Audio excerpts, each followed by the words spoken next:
જેતપુરમાં આંગણવાડી મહિલા કર્મચારીઓનું ઉગ્ર વિરોધ પ્રદર્શન.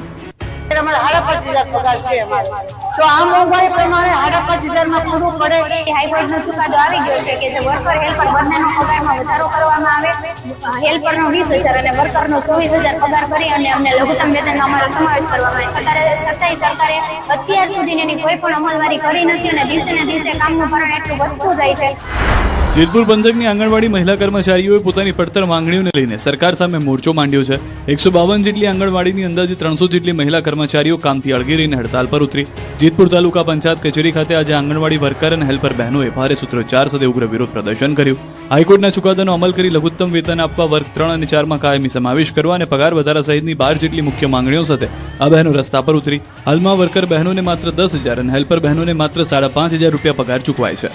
ઓનલાઈન કામગીરી અને BLO જેવી વધારાની ફરજોના અસહ્ય ભારણને કારણે તેઓ બાળકોના પૂર્વ પ્રાથમિક શિક્ષણ પર પૂરતું ધ્યાન આપી નથી શકતા તેવી પણ તેમની રાવ છે અને જો માંગણીઓ નહીં સંતોષાય તો આંદોલન વધુ ઉગ્ર બનાવવાની ચીમકી ઉચ્ચારી છે. હિંમતનગર યાર્ડ મગફળીથી છલકાયું, સારા ભાવ મળતા ખેડૂતો ખુશ. હિંમતનગર યાર્ડ મગફળીની મબલક આવકથી છલકાયું છે. આસપાસના ગામડાઓમાં મોટી સંખ્યામાં ખેડૂતો પોતાની મહામૂલી મગફળી લઈને યાર્ડ સુધી પહોંચી જતા યાર્ડ બહાર વાહનોની કતાર લાગી ગઈ, જ્યારે યાર્ડની અંદર મગફળીના ઢગલા થયા. અરવલ્લી, મહેસાણા, બનાસકાંઠા, પંચમહાલ, મહીસાગર સહિત આસપાસના જિલ્લાના ખેડૂતો મગફળી લઈને યાર્ડ ખાતે પહોંચતા મગફળી ઉતારવાની જગ્યા ખૂટી પડી. એક જ દિવસમાં 25,000 ગુણીથી વધુ મગફળીની આવક થઈ, જેની સામે એક મણ મગફળીના 1,000 થી 215 રૂપિયા સુધીનો ભાવ મળતા ખેડૂતો ખુશખુશાલ છે. સારા ભાવ અને સારી ગુણવત્તાની મગફળી અહીં મળતા 8 થી 10 રાજ્યના વેપારીઓ અહીં ખરીદી કરવા માટે આવે છે. અત્યાર સુધીમાં 15 લાખ બોરીની આવક થઈ ગઈ છે. મોડાસા માર્કેટ યાર્ડમાં પંકજ પટેલ ચેરમેન બન્યા. અરવલ્લીના મોડાસા માર્કેટ યાર્ડની ચૂંટણી યોજાઈ હતી, જેમાં ભાજપના મેન્ડેટના વિરુદ્ધમાં ડિરેક્ટરોએ મતદાન કર્યું. મેન્ડેટમાં કિરીટભાઈ પટેલના નામનો વિરોધ થતા જિલ્લા રજિસ્ટ્રાર અને ખેતીવાડી અધિકારીની આગેવાનીમાં ચૂંટણી યોજાઈ. ચૂંટણીમાં ચેરમેન પદ માટે પંકજ પટેલ અને કિરીટ પટેલ વચ્ચે મુકાબલો હતો, જેમાં 14 મતની સામે 9 મતથી ખેડૂત વિભાગમાંથી પંકજ પટેલ ચેરમેન તરીકે ચૂંટાયા. વેપારી વિભાગમાંથી રાકેશ પટેલ વાઇસ ચેરમેન તરીકે બિનહરીફ ચૂંટાયા. ડિરેક્ટરો અને સમર્થકોએ નવી ટીમ સાથે ઉજવણી કરી હતી. યુપીમાં ડ્રગ્સની ફેક્ટરીથી ગુજરાત સહિત દેશભરમાં ડ્રગ્સ મોકલતા 10 અને 12 પાસ 2 શખ્સને એટીએસે પકડી પાડ્યા. ઉત્તર પ્રદેશના આંબેડકર નગરના અંતરિયાળ ગામના ખેતરમાં ડ્રગ્સની ફેક્ટરી બનાવી ગુજરાત સહિત દેશભરમાં ડ્રગ્સ વેચતા 2 શખ્સને ગુજરાત એટીએસે પકડી પાડ્યા છે. થોડા દિવસ પહેલા અમદાવાદથી ડ્રગ્સ સાથે પકડાયેલા 3 શખ્સની પૂછપરછમાં તાર છેક યુપી સુધી પહોંચ્યા, જે બાદ એટીએસે તપાસ હાથ ધરી. વહેલી સવારે યુપીના આંબેડકર નગરના અંતરિયાળ ગામના ખેતરમાં મરઘીના ફાર્મ જેવા લાગતા 3 શેડમાં દરોડા પાડ્યા, જેથી ડ્રગ્સ બનાવતા મૂળ ઉત્તર પ્રદેશના કપિલદેવ શર્મા અને રામશંકર ઉર્ફે પંકજ કોહલીને પકડી પાડ્યા છે. પૂછપરછમાં ખુલ્યું છે કે ધોરણ 10 અને 12 પાસ આ બંને શખ્સો ખેતરમાં 3 શેડ ઊભા કરી ડ્રગ્સ બનાવવા માટેના મશીન ખરીદ્યા. ડ્રગ્સ બનાવ્યા બાદ કોઈને જાણ ન થાય તે માટે આ મશીનોને કાળી પ્લાસ્ટિકની બેગથી ઢાંકી દેતા હતા. બંને શખ્સોને થોડી ઘણી કેમિકલની જાણકારી હતી, જેના આધારે દરરોજ ડ્રગ્સ બનાવતા હતા. પોલીસે સ્થળ પરથી 50 કિલો લિક્વિડ મેફેડ્રોન, 30 થી 35 કિલો ડ્રગ બની શકે તેટલું 88 kilo MD drugs materials, 200 kilo અન્ય મટીરિયલ્સ જપ્ત કર્યું છે. આ શખ્સો 4 મહિનાથી ડ્રગ્સ બનાવતા હતા. બંને આરોપીને કોર્ટે 12 દિવસના રિમાન્ડ મંજૂર કર્યા છે.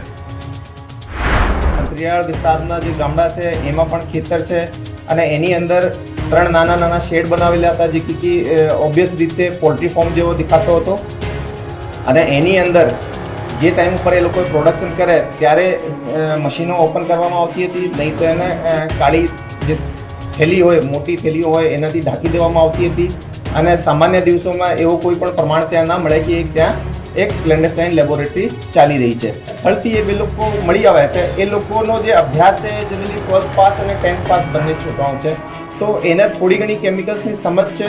હવે આની જોડે કોઈ બીજા જોડાયેલા છે યા એ ફક્ત સેલમાં હતા, એ બધું અમે થોડુંક તપાસ કરીને ફોલોઅપમાં આપને કહીશું. તાલાલાના ગુંદરણ ગામે નકલી દૂધ બનાવતી ફેક્ટરી ઝડપાઈ છે. ગીર સોમનાથ જિલ્લામાં નકલી દૂધ બનાવતી ફેક્ટરી પકડાઈ છે. તાલાલાના ગુંદરણ ગામના પ્રેમનગર નેસમાં નકલી દૂધ બનાવતી ફેક્ટરી ઉપર દરોડા પાડી 3,120 લીટર નકલી દૂધ સહિત 4.68 લાખનો મુદ્દામાલ કબજે કર્યો. આ નકલી દૂધ તાલાલા પંથકની ડેરીઓમાં સપ્લાય કરાતું હોવાનું ખુલ્યું. રવિ કાળાભાઈ કરમટા નકલી દૂધ બનાવતા હતા. આરોપી પામ ઓઇલ, યુરિયા જેવા જોખમી કેમિકલ્સ મિક્સ કરી નકલી દૂધ બનાવતો. સ્થળ પરથી 260 કિલો પામ તેલ, દૂધ બનાવવાનું 105 kilo powder, 16 kilo milk powder, 78 મોટા ખાલી કેન કબજે કર્યા. આરોપી રવિ કરમટા રોજનું 6,000 લીટર નકલી દૂધ બનાવી તાલાલા વિસ્તારની વિવિધ ડેરીઓમાં સપ્લાય કરતો. નકલી દૂધમાં વપરાતા હાનિકારક પદાર્થોને કારણે સેવન કરનારને કેન્સર, ડાયાબિટીસ, આંતરડામાં ચાંદા તેમજ પાચન તંત્રને લગતી અનેક ભયંકર રોગ થઈ શકે છે.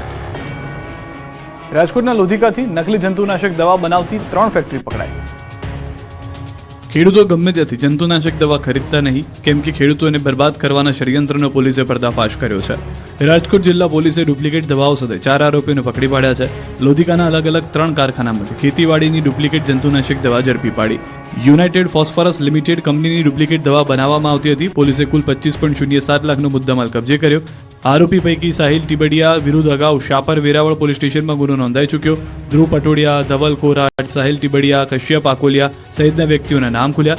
દવાઓની કંપનીના ઓરિજિનલ માર્કોનો ઉપયોગ કરી ડુપ્લિકેટ દવાઓ બનાવતા હતા. 3 કારખાનાઓમાં 60 જેટલી દવાઓના ઉત્પાદનની મંજૂરી અને લાયસન્સ પણ છે, પરંતુ ડુપ્લિકેટ દવાઓના નહીં. અમદાવાદની મોંઘી દાટ કોમો કેફેની ગાર્લિક બ્રેડમાંથી મરેલી માખી નીકળી. નકલી વસ્તુઓની ભરમાર વચ્ચે અમદાવાદના સિંધુભવન રોડ પર આવેલી હાઈફાઈ કેફેમાં ખાવા જવાના હોય તો પહેલા વિચાર કરજો, કેમ કે નામ મોટું અને દર્શન ખોટા જેવી વાત સાબિત થઈ છે.